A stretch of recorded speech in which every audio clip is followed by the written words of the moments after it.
આ તરફ અમદાવાદ શહેરમાં વરસાદી માહોલ યથાવત છે। એવામાં શહેરના પશ્ચિમના અનેક વિસ્તારમાં વરસાદ સતત બીજા દિવસે પણ વરસી રહ્યો છે।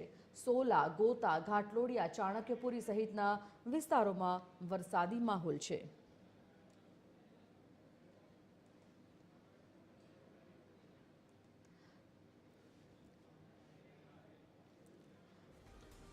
તો સંવાદદાતા મૌલિક ઉપાધ્યાય લાઈવ જોડાઈ ગયા છે। આ વિગત સાથે જાણીએ મૌલિક, જે પ્રકારે શહેરના પશ્ચિમના અનેક વિસ્તારમાં વરસાદની આગાહી હવામાન વિભાગે કરી છે, બીજા દિવસે પણ શહેરમાં સતત વરસાદનો માહોલ છે। કેવા વિસ્તારો આ વખતે વરસાદથી વધારે પ્રભાવિત થયા છે અને રાજ્યમાં હવામાન વિભાગની આગાહી મુજબ હજી આ પ્રકારનો વરસાદ કેટલો સમય સુધી રહેશે?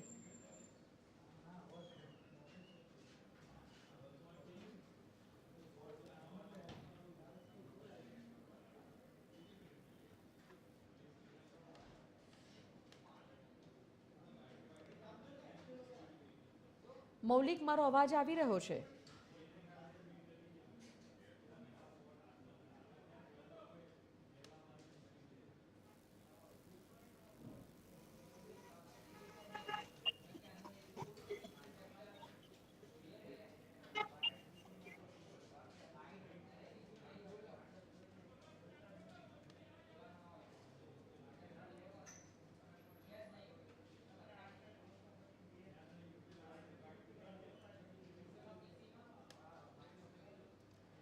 તો શહેરમાં વરસાદી માહોલ છે અને શહેરના પશ્ચિમના અનેક વિસ્તારમાં વરસાદ વરસી રહ્યો છે। સતત બીજા દિવસે પણ શહેરમાં વરસાદ વરસી રહ્યો છે। સોલા, ગોતા, ઘાટલોડિયા, ચાણક્યપુરી સહિતના વિસ્તારમાં વરસાદ પડી રહ્યો છે।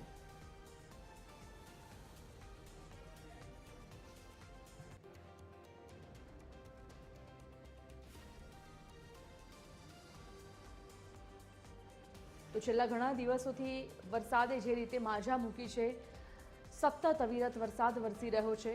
અમદાવાદના ઘણા એવા વિસ્તારો જ્યાં વિસ્તારો પાણીથી તરબોળ થઈ ગયા હતા, ઘણા એવા વિસ્તારોમાં પાણી ભરાવાની પરિસ્થિતિનું પણ નિર્માણ થયું હતું। એવામાં વરસાદના કારણે શહેરના પશ્ચિમ વિસ્તારમાં લોકોને હાલાકીનો સામનો કરવો પડ્યો હતો। નીચાણવાળા ખાસ વિસ્તારો કે જ્યાં લોકોના ઘરોમાં પાણી ભરાઈ ગયા હતા, વાહનો રોડ રસ્તા પર ચાલતા વાહન ચાલકોને પરેશાનીનો સામનો કરવાનો વારો આવ્યો હતો। ત્યારે હજી પણ જે આગાહી હવામાન વિભાગે કરી છે, શહેરના પશ્ચિમના અનેક વિસ્તારમાં વરસાદ રહેશે। સતત બીજા દિવસે પણ શહેરમાં વરસાદી માહોલ જામ્યો છે। અમદાવાદમાં છેલ્લા 3 દિવસથી સતત વરસાદી માહોલ, સોલા, ગોતા, ઘાટલોડિયા, ચાણક્યપુરી સહિતના વિસ્તારો જ્યાં વરસાદ પડી રહ્યો છે અને આજે પણ વરસાદી માહોલ બરાબર જામ્યો છે।